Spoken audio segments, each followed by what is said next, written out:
चुनावी मौसम आ चुका है और इस चुनावी मौसम में हर पार्टी की तरफ से, हर नेता की तरफ से अपने अपने एक निश्चित वर्ग पे फोकस किया जाता है और उन्हें प्रलोभन दिया जाता है। आज पटना के एसकेएम में रालोसपा की तरफ से मुस्लिम समुदाय अल्पसंख्यक प्रकोष्ठ की तरफ से रालोसपा की तरफ से मुस्लिम समुदाय के लिए एक कार्यक्रम का आयोजन किया गया था। ये जो कार्यक्रम था ये अब्दुल कयूम अंसारी की याद में अल्पसंख्यक प्रकोष्ठ की तरफ से यह कार्यक्रम आयोजित किया गया था। इस कार्यक्रम का जो टैगलाइन था वो था मुस्लिम बेदारी सम्मेलन।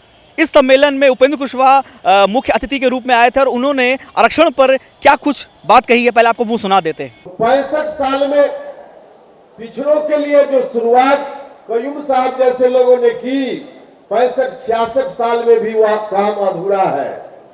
तो एक तरफ गरीबों के लिए, बैकवर्ड के लिए 65-66 साल में छोटा काम पूरा नहीं होता है और एक तरफ 24 घंटा के अंदर बिल भी आता है, भारत सरकार का कैबिनेट फैसला भी करता है, पार्लियामेंट के दोनों सदन से पारित भी होता है और महज 2-3-4 दिनों के अंदर आदरणीय राष्ट्रपति जी का सिग्नेचर बनके वह कानून भी बनता है।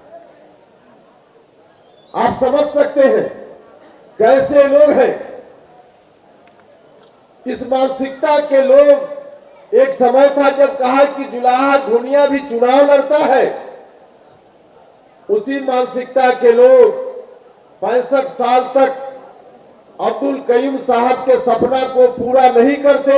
हम आप सब लोगों से कहना चाहते हैं, हर तरह की समस्याएं, जिन समस्याओं से मुसलमान भाई जूझते रहते हैं, उन समस्याओं पर हम लोगों का ध्यान है।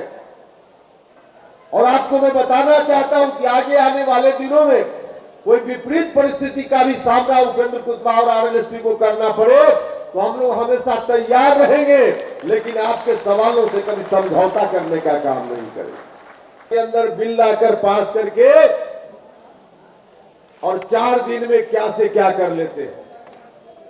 यह बात ठीक है कि गरीब सभी जगह है, हमारी पार्टी ने भी समर्थन किया है, लेकिन अन्याय जहां हुआ उस अन्याय के खिलाफ लड़ाई लड़ने की जरूरत है। महज 24 घंटा में एक तरफ पारित और 65-66 साल में अभी भी काम अधूरा। कौन जवाबदेह है इसके लिए? कौन जवाबदेह है इसके लिए? हमारी पार्टी इस मान्यता की है, हम चाहते हैं अब्दुल कयूम साहब के सपनों को पूरा करना। तो जो गरीब लोग हैं, वंचित लोग हैं, शोषित लोग हैं, पिछड़े, अति पिछड़े लोग हैं, दलित लोग हैं, उनको न्याय देने दिलाने का काम करना पड़ेगा। और इसके लिए हमने पार्लियामेंट के अंदर भी कहा, हमने कहा पार्लियामेंट के अंदर कि आरक्षण, एक समय था जब कुछ लोग विरोध में खड़ा होते थे, कुछ लोग समर्थन में खड़ा होते थे। यही बिहार की धरती है जिस धरती पर जननायक कर्पूरी ठाकुर ने पहली बार आरक्षण लाने का काम किया।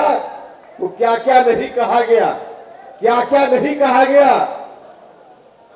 गाली दी गई जननायक कर्पूरी ठाकुर जी को। अभी 24 जनवरी को जननायक कर्पूरी ठाकुर जी की जयंती का दिन आवेगा, सब लोग उनकी आरती उतारेंगे, उनकी तस्वीर को आरती उतारेंगे, लेकिन यही कर्पूरी ठाकुर को कुछ लोगों ने क्या क्या कह करके, गाली दे करके नहीं संबोधित किया, अपमानित किया।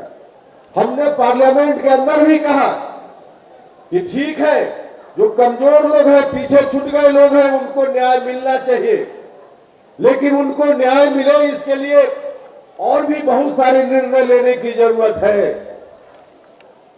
आरक्षण का झंझट होता था पहले, आपस में 2 ग्रुप में लोग बट जाते थे, लेकिन आज पहली बार मौका है, पार्लियामेंट में हमने कहा कि पक्ष और विपक्ष सभी लोग आरक्षण के समर्थन में खड़े हैं।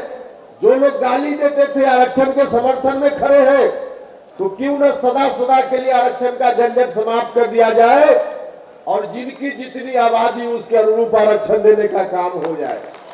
सोशलिस्ट पार्टी के जमाने में नारा होता था, उस समय की एक पार्टी का नाम लेकर कि अमुक पार्टी ने बांधी गांठ, पिछड़ा पावे 100 में 60।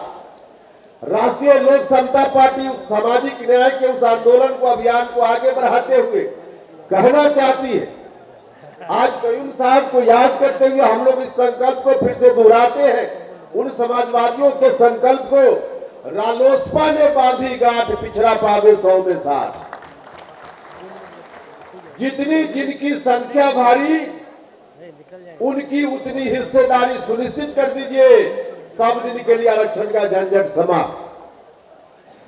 जो वंचित लोग हैं, न्याय से वंचित लोग हैं, उनको न्याय मिल जाएगा, उनको न्याय मिल जाएगा मित्रों। लेकिन करेंगे नहीं, सिर्फ बात करेंगे, करेंगे नहीं बात करेंगे। तो अब जरूरत इस बात की आ पड़ी है कि जो लोग सिर्फ बात बनाने वाले लोग हैं, उनको जल्दी से जल्दी अब नीचे उतार कर लाने की जरूरत है। तो आपने सुना कि किस तरह से उपेंद्र कुशवाहा अपने अल्पसंख्यक वोटों को समेटने की कोशिश कर रहे हैं और कहीं ना कहीं उनका ये जो प्रलोभन है आरक्षण को लेकर, जो उनकी चिंता है, ये कहीं ना कहीं मायावती और ओवैसी से मिलती हुई नजर आती है। फिलहाल चुनावी सीजन है और लोगों की तरफ से, नेताओं की तरफ से रोज रोज नए नए प्रलोभन दिए जाएंगे, अपने निश्चित वर्ग को फोकस किया जाएगा, उन्हें अपनी तरफ आकर्षित किया जाएगा और उनके सारे आकर्षण से जनता को बचने की ज़रूरत रहेगी। फिलहाल आगे इनकी तरफ से और भी कोई प्रलोभन आएंगे तो हम आपको वो भी दिखाएंगे, वो भी बताएंगे। देश दुनिया और बिहार की सारी लेटेस्ट खबरों के लिए लाइव सिटीज.in के साथ बने रहे अपने सहयोगी विकास कुमार के साथ। मैं सुजीत सागर, लाइव सिटीज पटना।